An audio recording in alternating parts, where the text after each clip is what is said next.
All right, thanks for joining us on Valley News Live. Here's an early look at what we are expecting to take place as we go into early next week. Now, we're expecting snow to develop on Monday, but likely it will hold off until the latter part of the day. Could be some icing south with this system.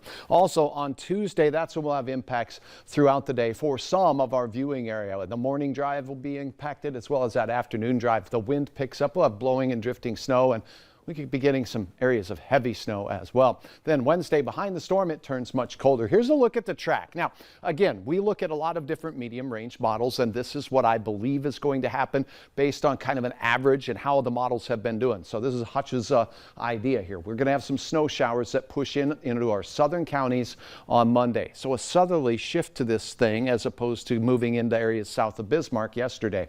The icing looks to stay well south of our area, but if you are traveling to the Twin Cities, it could certainly be a concern, because check this out. Rain and sleet and freezing rain will be in place there, while we'll have wind increasing by Tuesday morning and accumulation in some of our counties that will have been taking place throughout the overnight hours. So Tuesday morning commute impacts, Tuesday afternoon impacts as well, with gusty north winds and snow and blowing snow as the storm exits later on Tuesday afternoon. So the greatest impacts will be on Tuesday in our area, and it looks to be south and southeast. Here's the white area again. This is where the risk of 8 inches is greatest. It's not going to be 8 inches everywhere you see this white. Notice a shift just south of Fargo through southern parts of the valley into Lakes Country. That's where the best chance is. We're still going to see the chance for accumulating snow elsewhere. Keep that in mind, and we will keep you updated with the latest as far as the shifts in the track of that storm as we go through. 14 right now at Hector. It's 16 at Moorheads Airport, and that wind from the west-northwest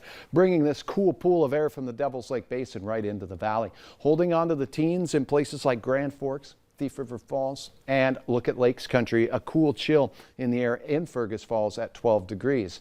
And things are cooling off out in Brainerd right now, and Bemidji as well, as that northwest wind is causing things to chill down there as well. Snow showers are exiting Colorado, now moving into the I-29 corridor from Sioux Falls all the way up into the St. Cloud area, where we have some snow showers taking place. So if your travels take you to the eastern part of Minnesota, keep that in mind. You'll pass through some inclement weather, not inordinate amounts of snow. Otherwise, tonight, temperatures sneak down to near zero. Wind chills are in pink on here, and generally will be between 5 and 25 below zero first thing in the morning. A crisp start to your day, wind chilly.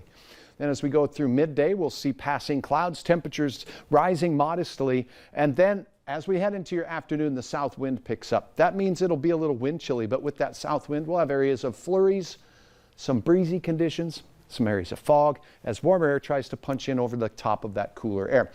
Oh, a little melting going on here the last day and a half or so. Felt kind of nice, but look at this coming back around and hopefully not poking holes in the wall. Dan, thanks for sharing your wild photo, and thanks to all of you for sharing them. All right, summarizing your forecast. The next 3 days will be at or near averages for this time of the year. Low to mid 20s through the weekend, and that includes on your New Year's Day. First alert weather day for Monday. Again, the snow showers begin later in the day here and last through Tuesday. Greatest impacts on the Tuesday morning and afternoon commutes. After it is cold. And Stacy, the forecast really does hinge on the track of this storm, because, well, if it does take a far southerly track like the European model suggests, then we're going to be a lot colder than what you're seeing here. And if we get more snow, it can also impact temperatures. So we'll be watching it closely for you. So something's going to happen to us here. Have your shovels ready. It always does. Thanks, Hutch. Yeah.